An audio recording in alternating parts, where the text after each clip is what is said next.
नमस्कार। आज 28 तारीख बुधवार और शाम के 4:30 बज रहे हैं। जो आज का राहु काल था गुजरात के अक्षांश के हिसाब से वो 12 से 1:30 बजे तक का था और तीसरा नवरात्र है अश्विन तृतीया शुक्ल पक्ष की तिथि। ये वीडियो अभी 5:30 बजे एडजस्टेड क्लोजिंग आएगी एक्सचेंज की, उसके पहले बना रहा हूँ, इसलिए आज के मेरे कॉल्स का क्या परफॉर्मेंस रहा है वो तो जैसे डेली व्हाट्सएप पे देता हूँ वैसे दूंगा। यहाँ पे उसकी चर्चा नहीं कर रहा हूँ।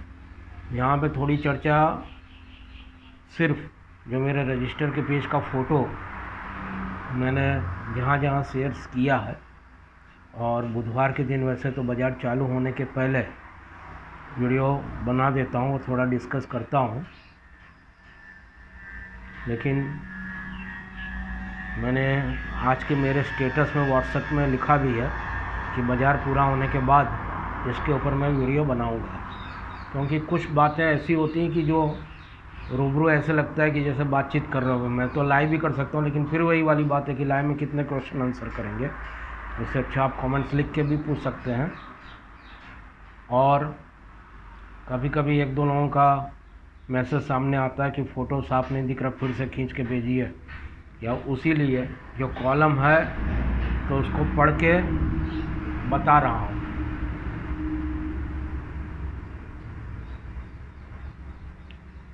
और मैंने कई बार से कहा है कि ये डेटा एब्स्ट्रैक्ट किया हुआ है, खींचा हुआ डेटा है जो एनएससी की या दूसरी एक दो साइट्स पे उपलब्ध है।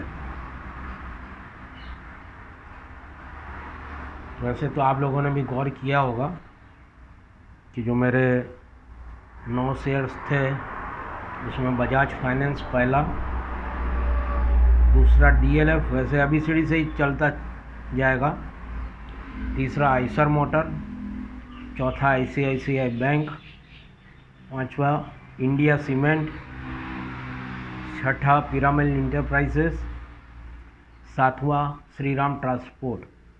और उसके बाद अल्फ़ाबेटिकल क्रम बदल गया है, वहाँ रिवर्स हो गया है, फिर है मेट्रोपोलिस और आखिरी में एसीसी है।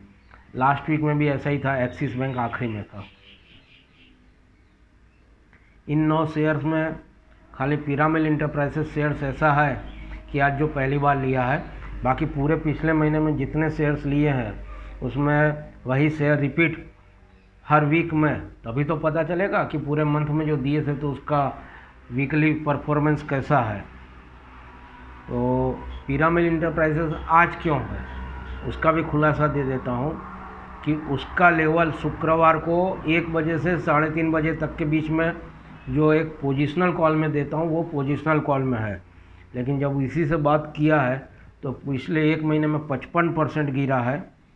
और मंगलवार के बंद से देखें तो 13.5 रुपया 13.60 रुपया गिरा हुआ था। और जो 10 दिन और 20 दिन की एवरेज देखें तो 10 दिन की एवरेज 962 और 20 दिन की एवरेज 1089, तो उसके बहुत नीचे चल रहा था। और तो और जो डे एवरेज 886 है, क्योंकि माइनस है तो उसके भी नीचे चल रहा था।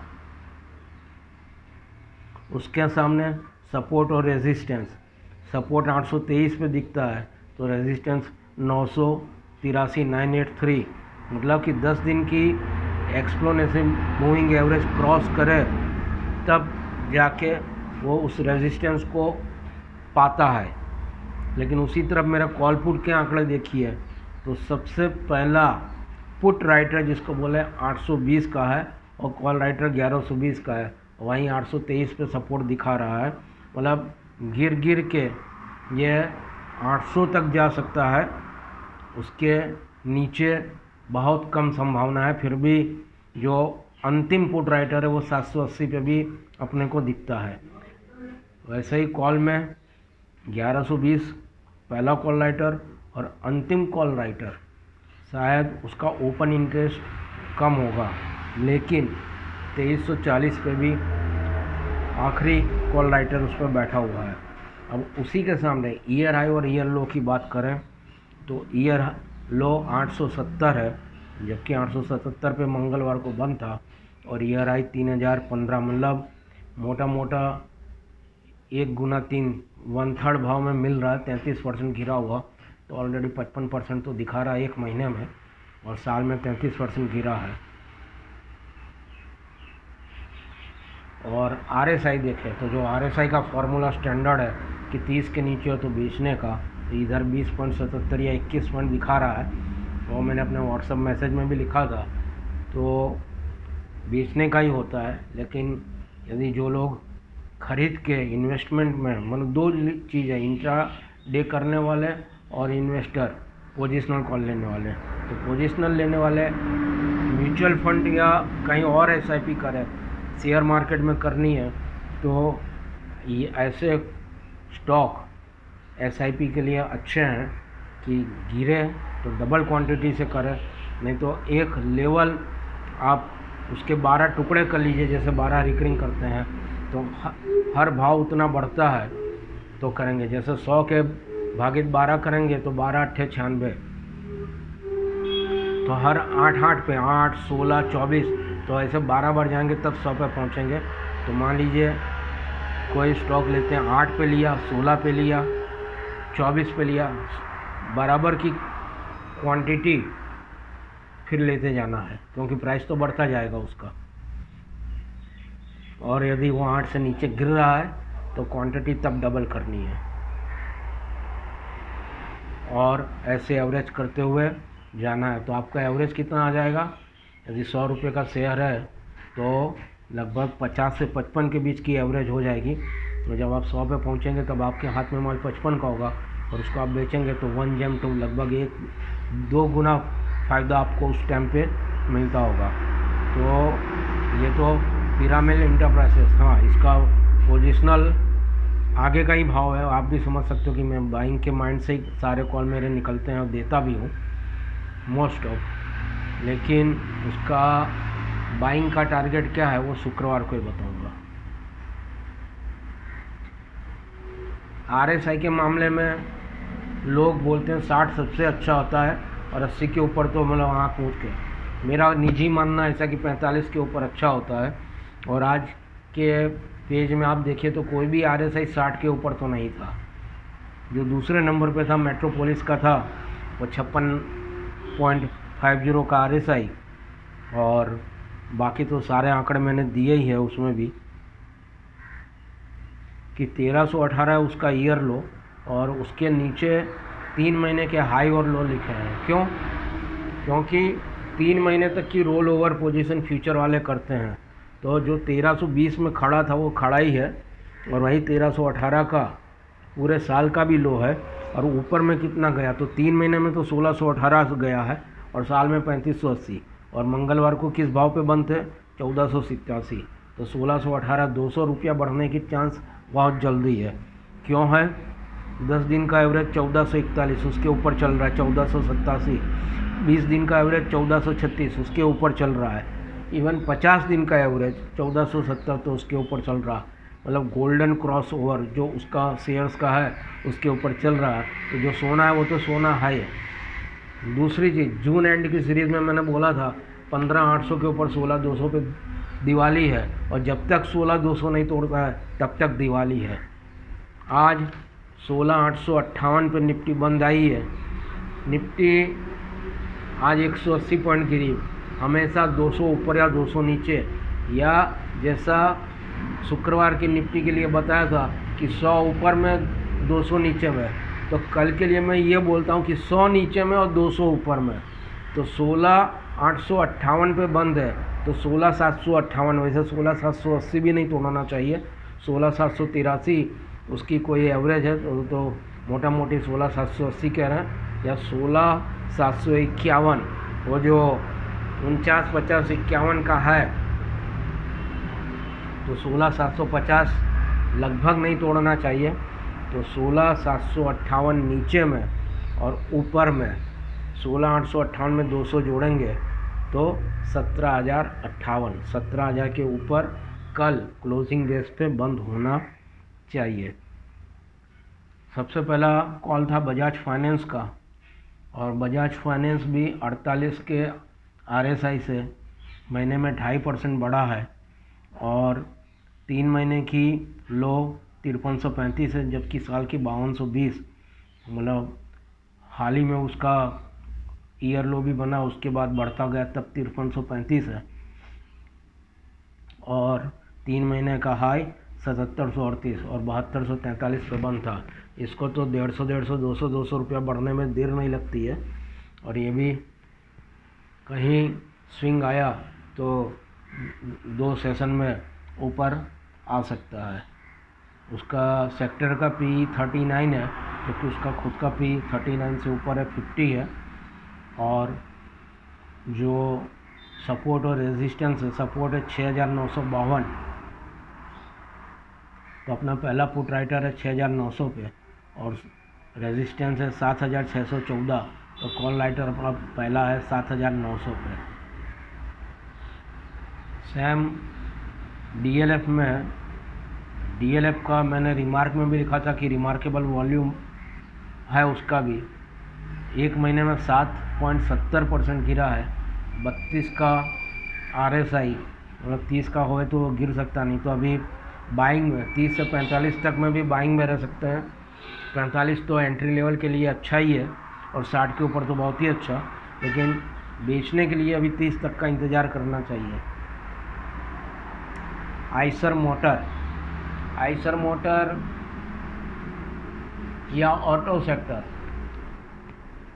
मैं हमेशा कहता हूँ सितंबर का महीना है, पूरे साल का डेप्रिसिएशन का लाभ मिलेगा, और शायद रविवार के भास्कर में भी था कि 61% डीलर बोलते हैं कि सेल डबल रहेगी 2 व्हीलर के लिए। मैं पूरे ऑटो सेक्टर के लिए बोलता हूँ, और रोज़ नए हाई उसने बनाए। शायद आपने मेरे पिछले पेजेस में भी लिखा हुआ है, और खुद से भी देखा होगा कि हर बार नया हाई, और ये रहता कि सितंबर में सेल्स बढ़ती तो अक्टूबर में जब आंकड़े आएंगे तो शेयर्स बढ़ने चाहिए, लेकिन पूरे सितंबर महीने में भी ऑटो के सारे शेयर, TVS मोटर हो, आइसर मोटर हो, मारुति हो, सब बढ़े ही है। ICICI बैंक के बाद है इंडिया सीमेंट।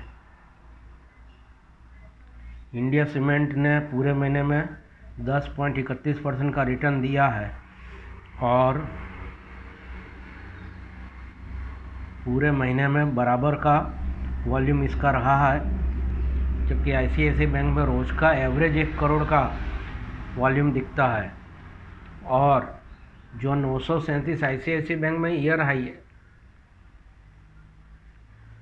वो शायद आप मेरा आज का जो पेज देख रहे होंगे उसमें क्लोज एज ऑन 27 में लिखा है, क्लोज एज ऑन 19 वाला पेज देखेंगे तो उसमें ICICI बैंक 891 दिया है। तो 891 वाला ईयर हाई पलट के 937 हुआ। कब हुआ? 15 सितंबर को हुआ।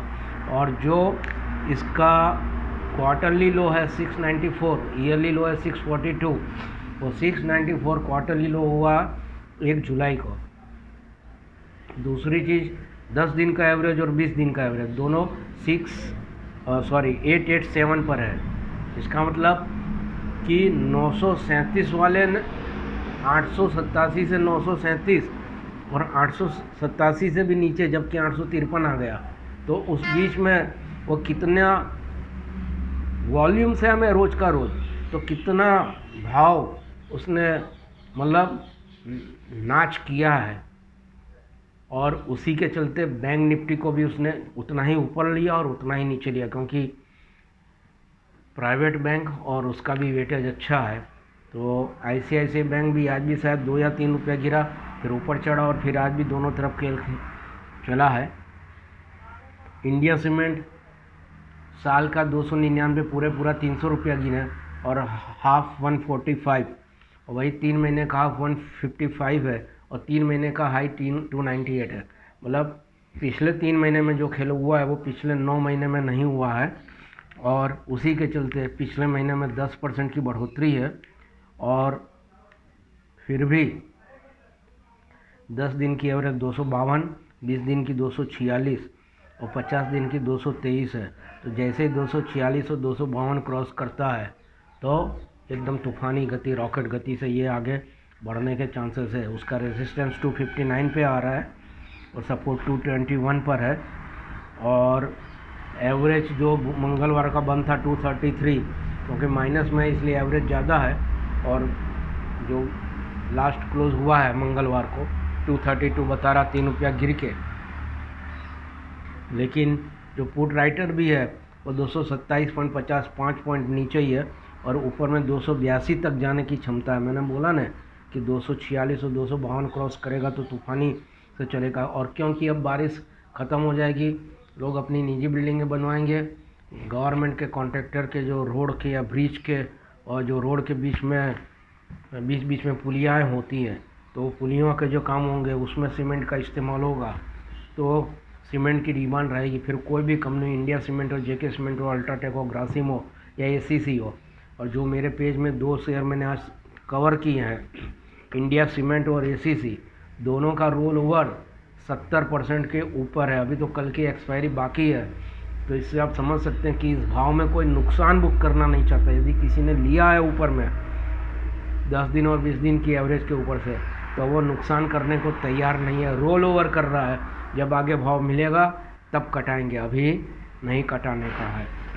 या माल छोड़ना भी नहीं है कि छोड़ के नीचे से लेके फिर मुनाफा कर ले कि 12 में बेच के 10 में लेंगे तो अभी 2 रुपया मिलेगा, वो भी नहीं करना। माल पकड़ा है तो पकड़ के बैठे हैं और 70% रोल ओवर कर रहा है। और 45.91 मतलब मेरे हिसाब से बॉर्डर पे है। जानकार लोग बोलते हैं कि 60 के ऊपर होना चाहिए। और मज़े की बात यह है कि 45.91 इंडिया सीमेंट में है और 45.19 मतलब 91 का पॉइंट में पलट के 0.19 वो एसीसी में है। तो दोनों में RSI